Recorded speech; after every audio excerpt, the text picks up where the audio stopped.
世界360，大家好。今日我哋嘅主題係獲得居英權之後，我哋要有3手嘅準備。喺講落去之前，請大家記得免費訂閱我嘅頻道，多謝晒大家嘅支持。好啦，講翻我哋今日嘅正題啦。獲得居英權之後呢，我哋要有3手嘅準備啦。咁講緊係邊3手呢？第一手就其實就好自然發生嘅，就係話，如果你自己本身喺呢度工作又習慣咗，屋企人亦都習慣咗呢度生活，尤其是細路仔啦，喺度讀書，大家都眼見啲細路仔相對係比較開心好多噶啦。咁我諗你梗係當然繼續喺度留低，即係會喺度落地生根啦。咁或者偶爾翻去香港去探下親啊，咁啊係咁樣噶啦。咁第二類型嘅人啦，咁第二種呢，就係話可能需要有一種要唔要回流呢個問題啦，講緊。咁好啦，回流當中呢，我又分開2類人啦。第一類嘅人呢，就係人士呢，就係如果你本身呢係做開一啲中產專業嘅喺香港，咁過到嚟呢一邊，咁係咪能夠做得翻本行呢？咁大家自己各自努力啦，自己亦都心中有數。就算做得翻都好啦，揾唔揾翻得以前咁多呢，又係另一個問題。咁喺咁嘅情況之下，就算你做得翻，冇揾得翻咁多，咁你係咪就覺得自己可以繼續咁樣落去呢？咁樣咁定係話，如果就算話自己覺得可以繼續落去，但係可能屋企嘅財務嘅需要真係比較大啲，咁你就唯一嘅做法呢，真係回流香港去做翻以前嗰啲即係你自己本身專業嘅項目啊。咁香港點樣都人工會高啲嘅，因為稅起碼都低咗啊嘛。咁至於你講到你話香港而家嘅情況好差咁樣，其實就冇嘅，冇大家講得想象中咁差嘅。因為其實你都睇到香港最大問題就係嗰啲基層嘅，譬如話啲餐廳執咗好多，因為大家都上咗去大陸消費，或者去日本啊，出咗去外面。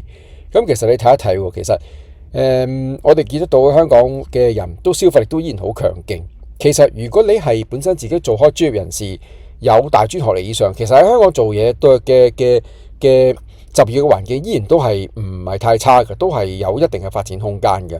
咁因為其實我自己本身都好多朋友都仲喺香港冇走到啦，咁各種領域、各種行業嘅人都有，咁所以其實我哋即係唔使話睇得太淡啊！即係香港最緊要就係話你自己本身係咪覺得有呢個財務上嘅需要？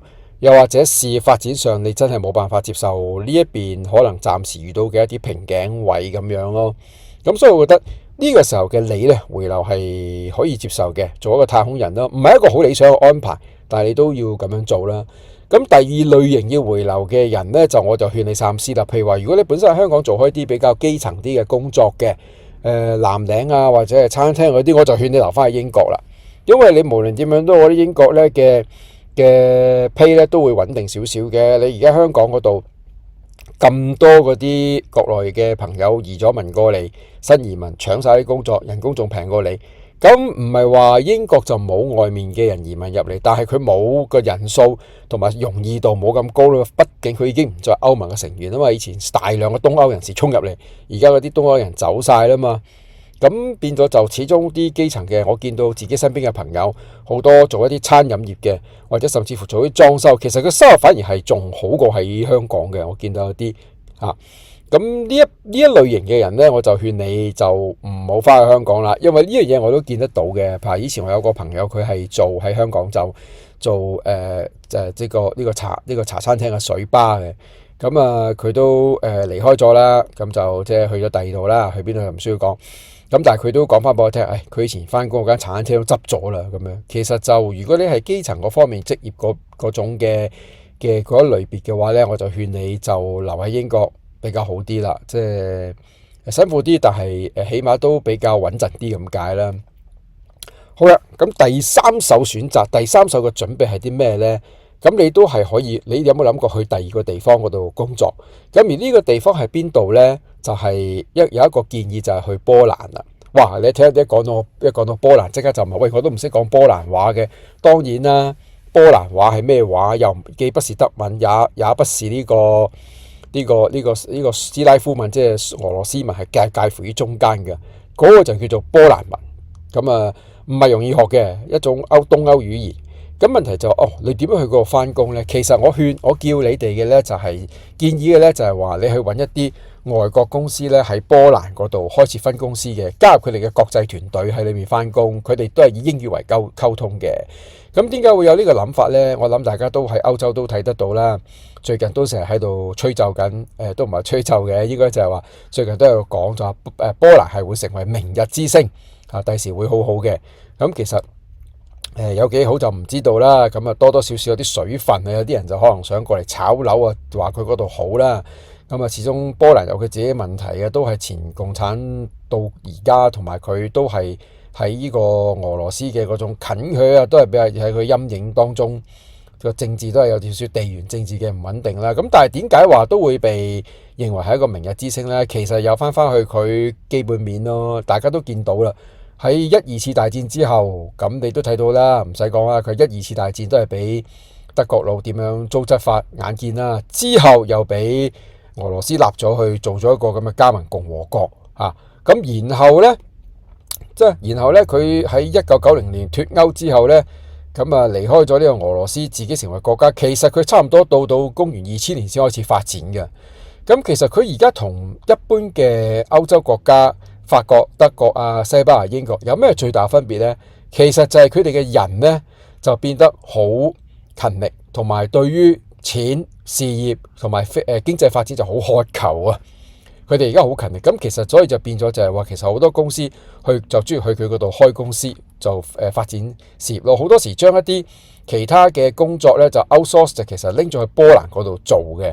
咁點解呢？因為波蘭而家始終佢哋勞工法例都未咁健全啦，工會亦都勢力冇咁龐大啊，咁變咗都係比較鬆啲，始終都係比較favor一個僱主方面嘅一個國家嚟嘅。咁啊，僱主容易開公司，咁僱員方面咁佢都容易揾嘢做啦。咁其實喺公元2000年之後呢，波蘭呢就已經好積極咁去發展，即係發展佢基礎建設啦，同埋佢亦都喺教育方面投入咗好多資源落去嘅。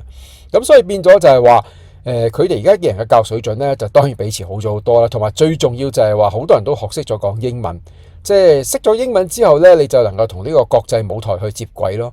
咁所以變咗就好多公司都會去咗波蘭嗰邊去開個分公司，然後佢所提供嘅服務呢，就係會輻射翻去去提供去俾翻歐洲幾個國家嘅。咁我哋要講啦，我話波蘭嘅人點樣呢？我係話總體嚟計係比較勤力啲嘅。而家以現時呢一刻嚟計，咁即係等於好似個朋友我哋講香港人啦，我哋出到去總體嚟計都比較勤力啦。當然當中亦都有比較少數啲嘅人係懶啲啦，即係大部分都係勤力嘅。咁但係其實但係你而家睇一睇啦，生產力嚟嘅，你睇下如果呢啲法國、德國、英國啊、西班牙呢啲，大家都比較懶啲噶嘛。即係我只係講就係呢啲國家總體嚟嘅，啲人都係比較懶啲嘅，係咪先？咁你唔通我同你講，德國、法國、西班牙、英國嘅人好勤力咩？我諗呢句說話聽起嚟，你都覺得怪怪地啦。咁所以就係話，其實係佢哋嘅人而家比較勤力啲，咁所以生產力咧比較提得高，所以好多外國公司咧去嗰度就會開一個分公司喺嗰度，建立一個國際團隊。提供嘅服務咧就可以輻射翻提俾翻唔同嘅歐洲嘅國家去用噶啦嚇，咁所以咧就佢變咗係一個 hub 咯，即係好多公司科技公司各種類型嘅唔同嘅公司去佢嗰度開咗一個開展業務，咁係有一啲唔錯嘅機會喺嗰度咯。